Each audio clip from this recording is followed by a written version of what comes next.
Thanks, my friend. All right, so if it's okay, we are going to go ahead and get started. It sounds like a lot of you heard a little bit of what I was sharing with everyone anyway, so I do apologize. But as you get to know me, you'll know as an Australian, I am very free and easy in a lot of different ways with sharing spaces and speaking truth. So thank you all for joining our second workshop that we have planned for today. The title of it, Equity Beyond Instruction: How do we create equity for students? There's an amazing group of panelists that we have as part of this discussion. I'll just mention myself. I'm Belinda Wheeler. I'm a senior program associate for the Vera Institute of Justice, and I'm very honored to be a part of the moderating of this particular panel. So what we're going to do, this is the first part of workshop number 2. So for these 30 minutes that we have together, or 25, 26 minutes that we have together, each of the different panelists are going to introduce themselves to you. And some of you might have already heard this before, but then they're going to share, with the audience some important things that they want to share for their time period. And then we'll move on. The next group will introduce themselves and talk for a bit, and then we'll have Dara finishing things up beautifully, introducing herself and sharing the information that she wants to share with you. And then at the end, what we'll do is we'll kind of wrap things up and then invite you to go into the breakout rooms where each of these individuals will be in a breakout room so that you can actually expand the conversation further. Okay, so without further ado, I'm going to turn it over to Chris. If you want to take the lead, introduce yourself, my friend, and share with us the great news that you have for today. Thank you. Thank you, Belinda. I appreciate that. Good afternoon, everyone. Thanks for having me. As my name is Chris Agans. I'm the executive director for the NJ STEP administrative body here in New Jersey. And I just want to start by sharing, when I was asked to do this panel, I was a little bit hesitant. I was asked specifically to come and talk about what kind of advising we're doing in New Jersey for STEP students, both inside the prisons and when they come home to our campuses. And I assumed in particular, including how we try to ensure equity in our approach, or at least address inequities that we can find, that we can see. And it's a big topic. And my gut instinct was, we don't do nearly enough. I have a long to-do list. I have pages and notes about concerns and needs. And my idea board, full of wish list items, like different data sets that I don't have time to gather. Anyway, after some reflection, I recognize we put in significant work into this over the years, and we've been successful despite lots of resistance, as naturally emerges when working in the context that we work.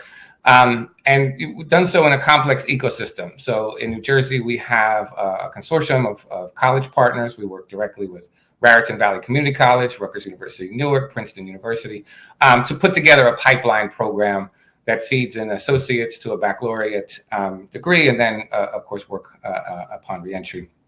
And a major factor in that system is a team of counselors that help recruit, support, motivate from a student's first class in the prison to their last class on campus, wherever they land in New Jersey. And that could be a master's degree or even a couple PhDs at this point.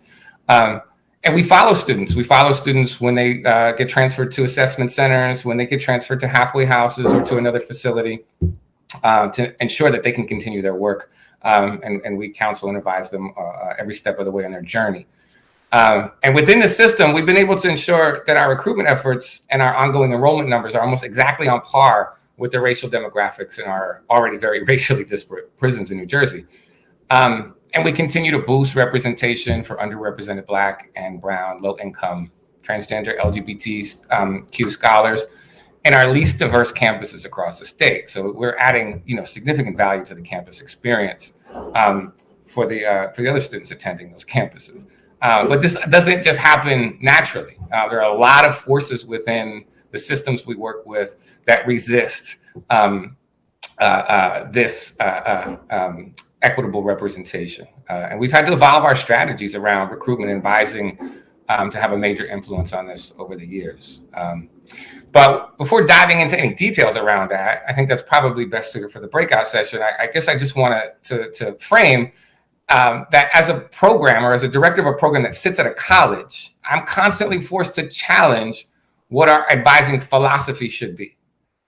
For example, how are we defining success as a program, as a college? I think traditional measures are worth questioning here, right? Like a college, for example, has a lot of interest in GPAs and graduation rates, employment rates, et cetera.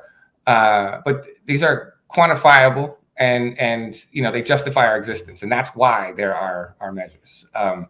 Successes here are generally a good thing. They're a good thing for justice impacted scholars. They're a good thing for the colleges. So I'm not saying that they're bad, but I think they're worth questioning. I think looking also at the other institutions that we wrestle with or that we work within is corrections entities. And of course, they care about reduced recidivism, reduced violence in the facilities, reduced incidents in the facilities. And again, these are generally desirable outcomes. But I think we have an obligation in this field to expand our mission and our vision in this space. So like, we have to start questioning, how do these institutional goals drive things like recruitment and advising practices? How are they enmeshed in our program or personal outcome goals? If what we're targeting are graduation rates, if what we're targeting is retention. How do they ignore realities inside prisons? And how do they minimize students' personal goals, both in terms of degree attainment or career paths? How do they ignore realities in the reentry process? Do they allow for the kind of choice, flexibility, and support that justice involved students need, especially given the inevitable lack of options available to them when there's traditionally one program offering in a facility that may not be the best fit for what their goals actually are? And if we're not flexible enough to meet these needs, or if we're not flexible enough, or these outcome measures are not flexible enough in their entirety, are we making policy choices that increase inequalities in a space that needs like the opposite approach to decrease inequalities? I think another way to put that is, if we are pressured to build the best opportunity factory, and we're competing with other opportunity factories for resources, customers, et cetera, then we're going to start looking for ways to improve efficiency and outcomes. And that's the nature of business. So we have to get away from the business model, because some of those ways that could have significant effect, some of those ways could have a significant effect on who gets in, who stays in, right? Like students with stronger educational backgrounds, better communication skills, better connected social networks, fewer charges, lighter charges, more money for paper and stamps to write and appeal. Then we're clearly going to be having an impact on what our distribution looks like. So instead, one of the things that we have wrestled to do as a program is use an education justice framework in mind and let those guiding principles direct our advising team approach. So, some of those, principles boil down as transparency, right? This is what we will do.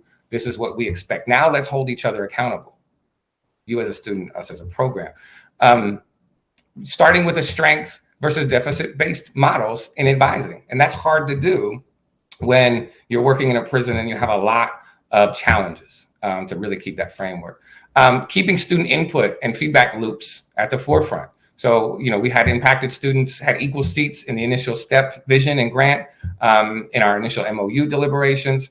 We've had advisory boards, both on campus and in the prisons along the way, and continuing to allow that input. And then finally, choice and flexibility. So we offer to walk with students as far as they would like on their educational journey, inside to outside, and with their own individual goals kind of as the driver of decisions that they're going to make. So do you want to stop at an associate's degree? Do you want to continue on to a BA? Do you not like the major we offer inside? Do you want to wait until you come home? Do you need some time off when you come home to stay away from school? And allowing for that without being concerned about what that's going to do to programmatic impact or measures is really crucial. And that means also when we say yes, like we will meet you in Newark or in Camden or in Trenton. And for those of you across the country, those are our kind of urban populations or urban centers in the state. And yes, you can attend from home and you can live with your kids and you don't have to uproot and move to a foreign, city. to continue your education, then, we have to follow through and we have to help them and we have to make sure that they can do that. Because after all, advising, it requires trust. And given that most of the students in higher ed programs have been pawns of systemic and racist institutional policies all their lives, the best way to establish that trust is to make sure a student's desired outcomes are not lost on institutional ones. And that will manifest in your advising practice and your advising policies.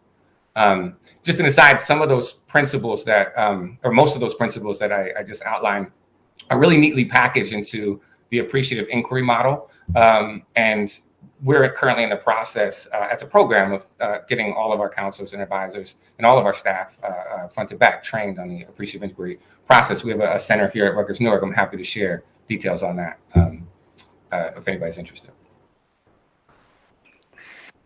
That's fantastic. Thank you very much, Chris. That was wonderful. I can't wait for your breakout session later on. That'll be awesome. Aminah and Kevin, do you want to take over?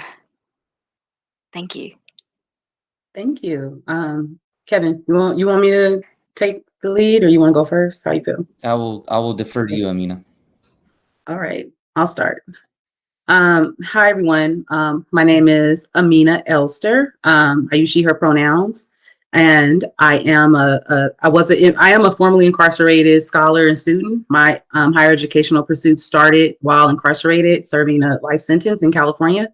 And today, I think really thinking about equity and what I wanted to bring to discussion today really centers around basic needs and financial support for incarcerated scholars. And these issues and needs that I have identified have come through by way of my own experience and the experiences of peers and other people that I support that are currently on the inside. I am a member of Berkeley Underground Scholars, which is where I completed my undergraduate education, UC Berkeley, and higher education is so extremely important. And I really enjoyed the first session with Reverend Vivian Nixon, really laying out the history and the foundation of education as it pertains to Black and Brown bodies in the U.S. today. So I think this workshop is really, it really got me thinking when we're talking about equality and what equality means. And I'm grounded in the meaning of equity as being, resources based. It reflects resources based on needs-based resources. So the needs that I have identified for incarcerated individuals are so vast that I'm hesitant, almost really reluctant to believe like we can actually achieve equity inside of carceral institutions. And here's why. The first need is really the basic needs. And we're talking about food insecurity, access to healthy food options, housing insecurity, frequent institutional transfers and in-prison transfers that disrupt learning processes, the lack of tutoring options for folks that may be struggling and need that support, and academic counseling and advising that in a lot of institutions, I'm saying California, that's where a lot of my expertise is grounded, are definitely missing for incarcerated scholars.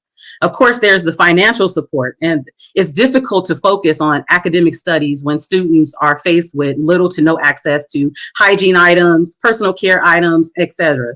Because you're always stressed about how am I going to survive in this institution, which takes away a lot of capacity from studying and really honing in on your academic pursuits.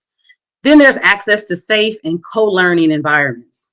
The fact is that prisons are violent institutions, the most concentrated sites of violence on the planet. And people in prison are under constant surveillance. And I think an earlier workshop brought up the fact that, or brought up surveillance by prison guards, and the fact that, guards have access to all personal effects, including course materials. And they also have the power to remove, trash, or otherwise, inhibit students from participating in school programs. Prison guards are not all supportive and encouraging of prisoners' educational pursuits and often create ways to disrupt educational goals. Department regulations censor publication and materials by policies that call for one policy, for example, states that Prisoners shall not possess or have under their control any matter which contains or concerns materials that is reasonably deemed to be a threat to legitimate penological interests. Well, that can be applied in any kind of way. And we know like these carceral institutions have a habit of manipulating and also just creating further harm. There's also the lack of fully resourced school programs. While I was inside, I was a part of Feather River College program, incarcerated student program. And it was very poorly funded, although the program was excellent. You know, it was tailored so that folks could have a pathway to transition into a UC upon release, where a lot of programs don't offer academic advising. So folks are really drowning underneath classes that don't amount to anything when they're released. And then there's also the issue of updated curriculum and course options. You know, a lot of curriculum is obsolete and out of date, and it's not transferable upon release. So a lot of people spend years, you know, taking meaningless courses. There's we could have better access to ongoing academic support, access to necessary technological advances used today in schools and across the campuses that really limit, you know, folks from reaching their academic excellence. Then there's the ability to cultivate meaningful connections with teachers, schools, and peers. You know, students are not all housed together, and therefore most lack pertinent peer support. Then there's access to ongoing engagement and community connectedness. There's just so many different barriers that the carceral institutions are not designed or to provide to incarcerated students. So I think an answer to this would really be creating more or co-creating new programs and designs, or, you know, thinking about and reimagining, you know, what we can do, and that will not create more harm, what is actually possible and what's not. And I'll pass it to you, Kevin. Thank you, Aminah. My name is Kevin McCarthy. I spent 17 years in prison. I applied to UC Berkeley while I was in prison, was accepted. It was difficult to fulfill the UC transfer requirements while I was in there. Many of the courses weren't available. I had to communicate with community colleges and convince them to come teach certain courses, such as labs or oral communication courses. So it's not easy. Please don't think because I was accepted into Berkeley while incarcerated that's possible for everybody, or that's easy for everybody, because it certainly isn't. I got lucky. I really did. It was really luck that I was able to complete the UC transfer requirements, and I had quite a bit of help. You know, when I think about how to create equity for incarcerated students, it's difficult to address this issue without addressing prison abolition. Because really, if we really want equity for students, the only way to accomplish that is to get rid of prisons. Prisons are a massive moral and public safety failure. And sometimes I worry that by reforming our prison systems, if they just make it more difficult to uproot in the end, which should really be our goal if we really want equity for students. You know, with that being said, you know, if we're looking at ways to improve the current system, and if we're working within the confines of the system, I think it starts with legislation. I think I don't know how it is in other states, but in California, incarcerated students do not have a right to education and rehabilitation. It's a privilege, and it needs to be a right. Often prison officials will use group punishment as a form of prison management. There'll be an isolated incident, and prison officials will place the entire facility on lockdown, which disrupts programming. It disrupts classes. It discourages college instructors and professors. So we need education as a right. I think that we need to codify laws which prioritize in-person instruction, or give incarcerated students access to Zoom so that they can participate in classes real time, so that they can engage with the material, so that they can engage with other students. I took many classes via correspondence, and oftentimes I had questions on the material, and I never received a response from the instructors. Granted, many of them are dealing with 200 students, but it really does make it difficult. I remember my stats class. I did not have anybody to ask for help, nobody there in the prison, and I just had to go through it and look through it, and it was so difficult. So we need in-person or real-time modality of instruction. I think that we need to close prisons in rural areas. If a prison is 200 miles away from the closest university, then how can we reasonably expect educational equity at that prison? And I don't fault instructors or professors for not wanting to drive a couple hundred miles. But if we can't close them, then that's why we need Zoom. That's why we need these other forms of real-time engagement. I think money and funding is a big part of it. If we look at the difference between state schools and the Ivy League, I mean, what sets them apart? The funding that they have to hire quality professors, or maybe I shouldn't use the term quality professors, but they have funding to offer a high degree of education. So I think that we need that in prisons, so that we can attract professors to go teach, and also to enable BA programs. And in California, I think there are two prisons which offer BA programs, and those prisons are close to the city. We need to empower and enable incarcerated students to produce knowledge. Often the research of incarcerated students or formerly incarcerated students, the knowledge that they produce isn't regarded as expert knowledge. It's kind of brushed aside. We're kind of tokenized, hey, look what this person did, to maybe attract donors or whatever. But the knowledge that we produce isn't really taken in high regard. We also need to be consulted when creating policy, which we're not. Many of these policies are implemented without consulting formerly incarcerated or incarcerated students. And I think we need to improve transition to reentry. Many of these schools don't have reentry homes for formerly incarcerated people, either coming straight from prison or who are on parole. We need to really streamline the process from community college, to BA, whether incarcerated or whether post incarceration. And I thank you all for hearing me out. Excellent. Thank you so much. Dara, would you love to share with us what you have to say? Thank you. Sure. Hi, peace and blessings, everyone, and power to the people. Right there with you, Kevin. I was going to start off with that. So, we're talking about equity, and people like to intermingle equity with equality, and it's not the same. Equity is fair and impartial, and that is the actual definition of the word. And that means that when you set up programs, they are fair and impartial. Equality means to be equal to something. We don't want to be equal. We want fair and impartialism. So I'll just say that I work for the Center for Disability Rights. I'm the Director of National Policy.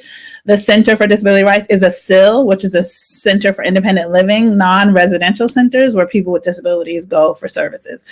My CIL is located in Rochester, New York, but I live and work here in Washington, D.C. I have to say it, D.C. statehood, D.C. statehood, D.C. statehood. I can't be somewhere and not speak about that, right? Again, another area of being oppressed, right? And not having, we have taxation without representation. So I'll talk about, in disabilities. Actually, on Monday, we celebrated the 31st anniversary of the ADA, the Americans with Disabilities Act. And that was a start of a civil rights law. And that is actually the law that gave disabled people in this country civil and human rights. Prior to that, they did not have civil and human rights. And many people believe and think that those people who are incarcerated and are disabled don't have civil rights, can't use the ADA in the system. And that is not true. We have plenty of case law that has shown that is not true. You are to use the ADA, as well as other laws, which I'll talk about in the workshop, around protecting and providing equity to our people who are incarcerated. I will say this, that most disabled people who are incarcerated aren't even considered for education courses because, number one, you have to be considered worthy of being educated. And specifically those with developmental disabilities, people say, what is the point? Why would they need to have an education? And I will talk about this in our workshop, but in 1876, you had the first of what's called the ugly laws created in San Francisco, California, supposedly, right, a very progressive place. And those laws went around the world. They still exist actually in Eastern European countries. And what the ugly law says is that people with disabilities are not allowed to be in the public. And that went on for years. And that is why people with disabilities are not considered to be worthy of much of anything. Is why you hear when we create a program, why do they need it? So especially if people who are incarcerated, we know that they don't get the basic reasonable accommodations, such as a person who is paraplegic and needs an electric wheelchair. In most federal systems, let me say that, not states, some states are different, but federal systems, they will not get that electric chair. They will give them a regular wheelchair, which is first of all, deadly to their lives. And second of all, against the ADA. So we start from that space for our people being in any programs in the system that is going to create a better life for them. When you're talking about education, we have what's called reasonable accommodations. And Chris was talking about this, right? Assessing students and where they are, meeting them where they're at, and providing them the services they need to have their education.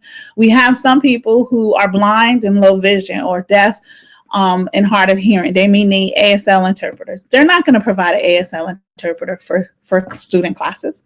They're not going to provide the information, as Kevin was saying, if he's in a correspondent class, it needs to be in Braille, or it needs to be in a larger format, or it needs to be put in plain English for our people who are developmentally disabled. Universities are not going to do that. Neither is the correction systems. We already know this. They don't do that. We also have people who may read slower, people with mental health diagnoses, and they may need to take longer time to take tests. They're not going to provide that.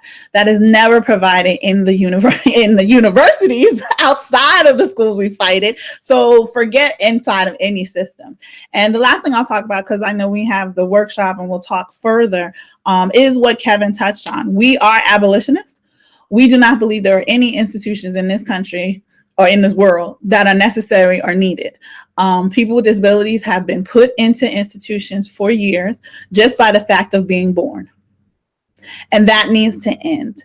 And we specifically say ending prison systems, as Kevin has said, this is not resolving any of the issues or concerns that we have. This country is a punitive country. It has been that way since the beginning of slavery. It comes from the slave masters. Beat them and they will act right. That has not worked. We need to come from a place of love and care, and that is how we will change our country, and we will change the way in which we handle people's lives. And most people are in the system not because they are bad people. They are there because of bad things and the way in which the society has set it up, so that that's the only place and resolution they can have. And we need to change that. And I believe that if we change those systems, we will not need to have things that are equitable inside any kind of institutions that are established and set up. And that is where we come from. We come from disability justice, which centers Black, Indigenous people of color. We have 10 principles. The first is intersectionality. The last, number 10, is collective liberation. We believe that you have to address everyone's marginalizations in their lives. And if you center disability justice in your work, you will cover everyone. So I look forward to our conversation in the workshop, and moving that further, and opening up the conversation to more about what disability justice is, how we use it in our work, what it means to be in the prison systems inside and not be able to use any of the laws. And there are multiple laws that protect disabled people, and specifically around having any education, let alone a higher ed. Awesome. Thank you all so much. Your words were so powerful, and you all spoke wonderful truths about the reality of the situation that we are facing today. I don't know about the rest of the people in the room, but I'm going to find it very difficult myself to determine which room I'm going to actually go into for the breakout session. But I know I will definitely be following up with each of you after this as well. So thank you all for your time and for sharing. I am going to pass it over to Dr. Elliott now so that she can help us move forward to the next space. Thank you, Dr. Elliott. Hi, everyone. Thank you all for sticking with us despite all of the transitions. Please now go back to the main stage, so you can likely just hit agenda. Make sure I'm off mute this time. Just hit agenda. You'll see the next session to pop up where it has 4 different choices for your next workshop with each of the speakers that you just heard from. So we'll spend good time in conversation there where you can ask all of your questions and answers and get to see great conversation between our Justice Fellows and the panelists. So looking forward to seeing you all in the next breakout session.